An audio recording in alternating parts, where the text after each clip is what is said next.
Many listeners are battling, surely, chronic conditions, diabetes, obesity, heart disease, etc. I don't think any listener in their head wants to be sick. I don't think any man wants to not walk their daughter down the aisle. My mom wanted to be healthy. She wanted to meet her grandchild, but she wasn't able to do. I think there's this slur and this lie. We are a free country. We should have sugary-filled foods, right? We should have beer. Drugs should be legal. But we should not be subsidizing Coca-Cola with food stamps. This standard of care is wrong. Like after my awakening with Casey, I thought, what do I want to do with my life? I started a company, and it writes letters of medical necessity, doctor's notes for food and exercise. We realized something that nobody in the healthcare system knows.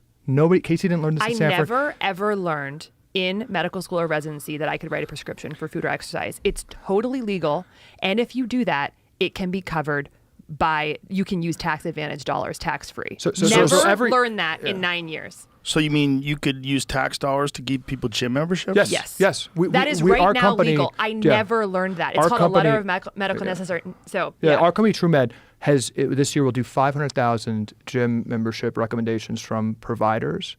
We initially got a lot of questions from the industry because they've never heard these letters of medical necessity. We've walked in the law. As much as Pfizer has tried when I worked for Pfizer, the definition of medicine in the IRS tax code is not a synthetic pill made by a large pharmaceutical industry. The definition of medicine is something that's recommended by a medical practitioner for the prevention, reversal, cure, mitigation of a condition. The problem is that they've co-opted what medicine is in our brains, and at Stanford Med School, nobody understands this. So we've actually been educating members of Congress about this. But there's $150 billion in these HSA funds. And this is a message to everyone. Our company's doing it, but I would say it's much wider than that. Go to your doctor and demand a letter of medical necessity when they're taking out the prescription pad for the statin, for the metformin, for the SSRI, right? Study after study shows they have two cohorts of people. They've got people that exercise and eat whole foods, and then they have people that do antidepressants and go to therapy. The people that don't go to therapy, no drugs, but exercise and eat better food, demonstrably better outcomes in depression. So I think where this all rubber hits the road, and this is an important thing, I think, from conservatives, liberal, it's not about lecturing Americans. The answer isn't lecturing Americans what to eat. I mean, they're buying books, they're listening to Dr. Huberman. A lot of people are on a health journey. But with our clinical incentives, we should be incentivizing the clinically appropriate intervention for what health issues we're facing. We are facing a chronic disease metabolic health crisis. It's 9 out of 10 killers of Americans and 95% of medical spending.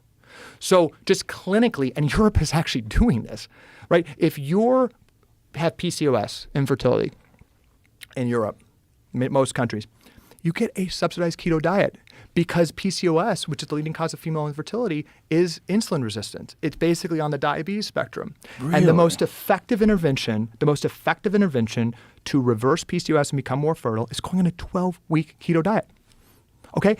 It spurs. So what happens in the United States?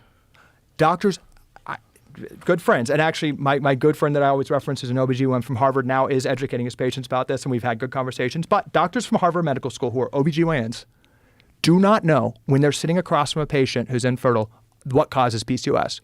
It's immediate. The standard of care is immediate jamming hormone pills down that woman's throat and on a quick route to IVF. Now, IVF should absolutely, of course, be legal, but that's an invasive procedure, right? And no woman listening, I'm sure, who's going through the traditional medical system, and most women, many, it's an epidemic right now, PCOS, they're not told this. So the key and the policy here is opening up flexibility for Americans to work with their doctor, to trust that they don't want to kill themselves. Sometimes drugs might be the answer, but we're way, way over-indexed on that right now.